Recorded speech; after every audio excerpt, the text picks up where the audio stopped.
दरभंगा नगर निगम में राजीव आवास योजना, स्वच्छ भारत मिशन योजना, राष्ट्रीय शहरी आजीविका मिशन, दीनदयाल अंत्योदय योजना के अंतर्गत आज मेगा शिविर का आयोजन किया गया, जिसमें नगर विकास के मुख्य सचिव चैतन्य प्रसाद, नगर विधायक संजय सरावगी, विधान पार्षद अर्जुन सैनी, महापौर वैजंती देवी खेड़िया, उप महापौर बद्रुज्जमा खां उर्फ बॉबी खां समेत निगम के कई अधिकारी वहां मौजूद थे, जिनके द्वारा लाभुकों को चेक प्रदान किया गया।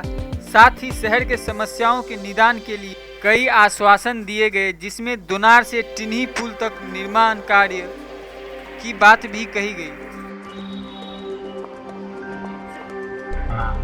नगर जनता से अनुरोध है कि माननीय महापौर महोदय का स्वागत है। राजस्व पदाधिकारी से अनुरोध है कि माननीय उप महापौर महोदय का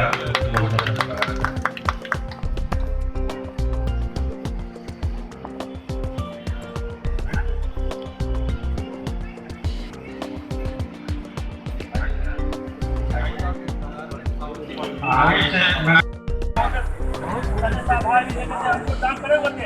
आवेदन देते हैं तो आश्वासन के लिए हुंडा दिया जाता है, तो मुनाजी पानी से हुंडा से लोग मर नगर निगम से प्रभावित होते हैं।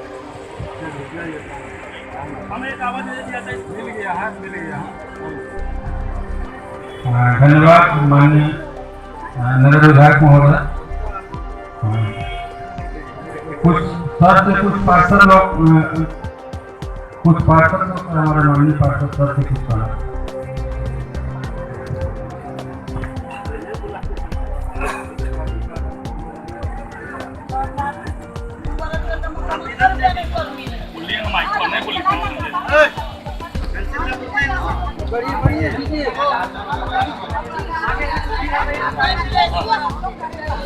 आगे बढ़ के दीजिए।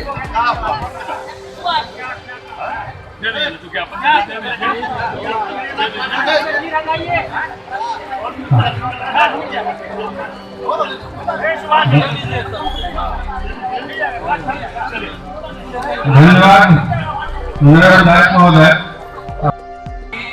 वार्ड के लिए निश्चय के अंतर्गत हर घर नाली गली निश्चय के अंतर्गत नगर निकायों को पैसा दिया जा रहा है और अपेक्षा की जाती है कि जो लेवल आज के दिन मेन ट्रेंड से फिक्स होता है उसी के अनुसार आप हर वार्ड का उसमें जोड़ें, क्योंकि राशि उसमें भी काफी आ रही है।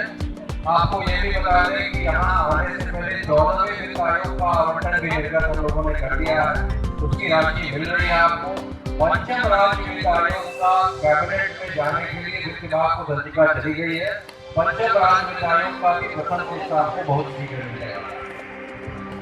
राशि की कमी आज के दिन में काम करने की आवश्यकता है, जो बताया जा रहा है कि काफी रुपया कई साल से नगर निगम में पड़ा हुआ है, कई बार टेंडर फेल कर दिया है। बड़ी खुशी हुई जान के महापौर महोदय और उप महापौर जी ने भी बताया कि पिछले 2 महीनों में बहुत कुछ सैंक्शन हुआ है और इस बार वो लोग उस तरह से टेंडर नहीं जाने देंगे जिस बार टेंडर सक्सेसफुल होगा। सफाई की बात है, आपने बोला उप महापौर जी ने कि आपको लैंडफिल साइट जहाँ पर कूड़ा लगेगा डालने का उसके लिए एक्वायर करने के लिए मदद चाहिए। उसी परिप्रेक्ष्य में मुजफ्फरपुर का बताना चाहूँगा, मुजफ्फरपुर के 1 से 8 वार्ड में जो काम हो रहा है उससे हर घर में उन्हें डस्टबिन दिया गया है। वो खुद घर में गीला कचरा और सूखा कचरा अलग कर रहे हैं। छोटे छोटे ट्रक में गीला कचरा और सूखा कचरा अलग अलग कलेक्ट किया जा रहा है। साथ में वहाँ के लड़के लड़कियां घूम रहे हैं उस वार्ड में और वो हर परिवार से बात करके यह सुनिश्चित कर रहे हैं कि घर के अंदर गीला कचरा सूखा कचरा अलग अलग किया जाए, अलग अलग किया जाए। जो गीला कचरा आ रहा है उसके लिए कंपोस्ट बनाने के लिए वहाँ नगर निगम के कार्यालय के बगल में जगह बनाया गया और नीचे का स्ट्रक्चर बनाया गया है, उसमें गीला कचरा डाला जा रहा है, नीचे नारियल का लेयर डाल के, ताकि इसका पानी नीचे नहीं जाए। और जो सूखा कचरा है वहाँ के गाँव से पेमेंट होना चाहूँगा, लेकिन शहर के 42,000 लाभुक को 2,53,000 में से 2,10,000 का तो पैसा जा रहा है। लेकिन जब और क्या है, प्रधान सचिव महोदया बैठे जो भी साधु ब्लॉक देना पड़ता, चाहे वो आई कार्ड बनावे, आवासीय बनावे, मृत्यु प्रमाण पत्र बनावे या पारिवारिक सुरक्षा की कोई भी योजनाएं लेने के लिए जो प्रखंड कार्यालय जाना पड़ता है।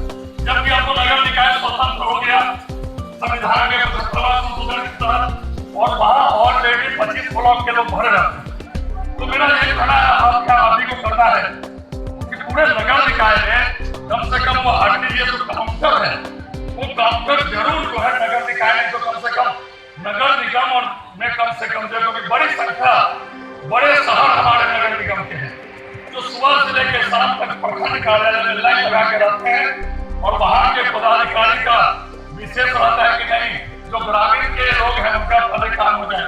एक छोटा सा आवासीय बनाने के लिए, आय प्रमाण पत्र बनाने के लिए और विभिन्न प्रकार की लाभ लेने के लिए 10-10 दिन 20-20 दिन प्रखंड कार्यालय जाना पड़ता है। तो निश्चित रूप से हम आशा करेंगे यहाँ खुद बैठे में कि नगर निगम कार्यालयों में कम से कम जो है एक सरकार का यह पॉलिसी चेंज हो जाए कि भाई जो हमारे शहर के लोग हैं वो नगर निगम कार्यालय में विभिन्न कामों से आते हैं, तो नगर निगम के अंदर एक काउंटर बन जाए तो निश्चित रूप से शहर के लोगों को जो है इससे मुक्ति मिलेगी।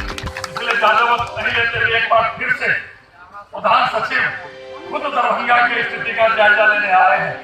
इसके लिए मैं प्रधान सचिव को बहुत बहुत साधुवाद और धन्यवाद देता हूँ। और मिथिला का मुख्यालय दरभंगा और विकास जब झलकता है शहर से ही, और शहर भी पूरे जिला का आंख होता है। लोग शहर में सबसे पहले उतरते हैं और शहर की हालत जैसा देखते हैं वैसा ही एक मैसेज पूरे जिले में और पूरे बिहार में जाता है। तो निश्चित रूप से दरभंगा शहर की जो जल जमाव की स्थिति है, आप हैं अच्छे पदाधिकारी हैं, हम लोग जानते हैं। आपके समय में अगर जल जमाव की स्थिति नहीं सुधरेगी तो कभी नहीं सुधरेगी, यह मैं बताना चाहता हूँ। इसलिए बात तुरंत आकर दिल्ली पुल तुरंत देखूंगा, छपरा घाट तुरंत जाऊंगा। इसलिए ज्यादा वक्त नहीं लेते हुए आपकी कृपा दृष्टि और माननीय मंत्री जो बने हैं सुरेश शर्मा, बनने के बाद परसों मुझे खुद फोन किया, संजय जी हाँ मैं मुजफ्फरपुर में हूँ और आप दरभंगा में रहिए। जैसे मुजफ्फरपुर की भी स्थिति सुधारेंगे और दरभंगा की भी स्थिति जो है सुधारेंगे। इसलिए निश्चित रूप से दरभंगा की जो जल जमाव की स्थिति है वह सुधरेगी और निश्चित रूप से दरभंगा में जो पिछले 7-7.5 सालों में जो स्तर पर विकास हुआ है, आम जनता के बीच में भी जाइए वो कहेगा नहीं उस समय तो बहुत काम हुआ।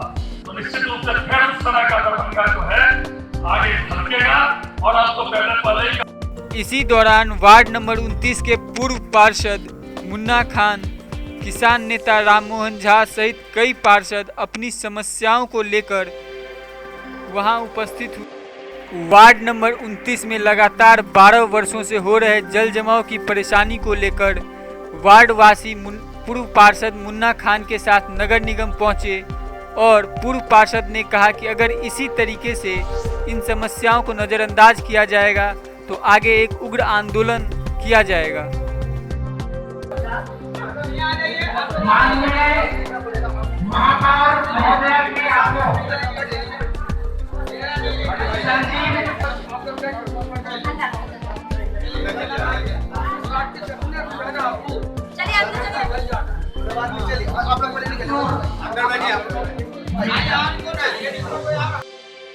मेरे वार्ड में पिछले 12 सालों से एक ही समस्या है, समस्या जल निकासी।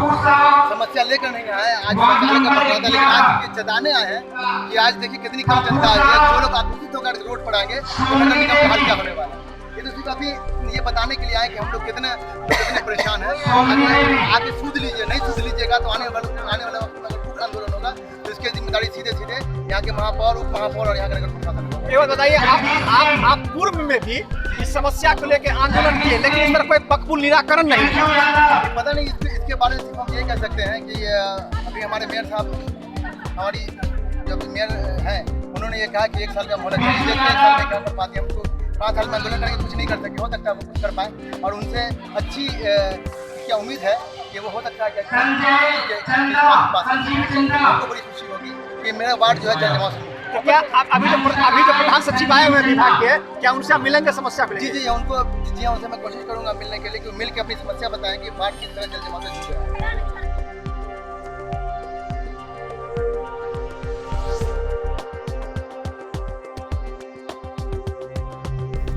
नारायण मिथिला विश्वविद्यालय के 45वें स्थापना दिवस समारोह के तीसरे दिन शनिवार को कई कार्यक्रम आयोजित किए गए, जिसमें सर्वप्रथम प्रभात फेरी निकाली गई।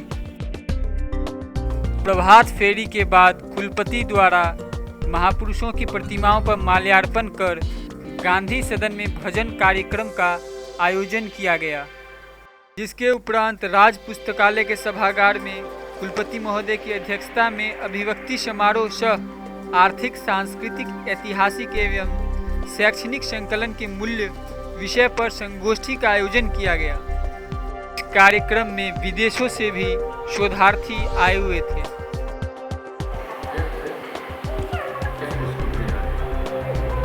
मैंने पानी में आकर के बहुत बाढ़ आ गई थी। यहाँ 10 बजे आता था और 5 बजे शाम तक बैठ कर के इस लाइब्रेरी का उपयोग करता था। आपको आश्चर्य लगेगा कि 1942 का इंडियन नेशन इसमें रखा हुआ है। यहाँ सेंसस 1901 का देखा। तो ऐसी दुर्लभ पुस्तकें हैं जिनका सही ढंग से रख रखाव करने की जो आवश्यकता है, उसमें हमारे माननीय कुलपति महोदय का बहुत बड़ा योगदान है और हमारे राम भरत बाबू ठाकुर जी का। इसलिए मैं सबों को धन्यवाद देता हूँ। DSW साहब को धन्यवाद, हमारे कुंवर राय साहब को धन्यवाद, हमारे कॉमर्स के आए हुए दास जी को धन्यवाद, आप सब मीडिया कर्मियों को धन्यवाद। और स्थापना दिवस का आखिरी कार्यक्रम मिथिला विश्वविद्यालय के नरगोना परिसर स्थित जुबली हॉल में संगीत संध्या के रूप में मनाया गया, जिसका उद्घाटन कुलपति प्रोफेसर सुरेंद्र कुमार सिंह ने दीप प्रज्वलित कर किया। इस संगीत संध्या की मुख्य अतिथि पद्मश्री श्री शारदा सिन्हा जी थी। उनके संगीत सुनने का अवसर भी वहां के श्रोताओं को प्राप्त हुआ।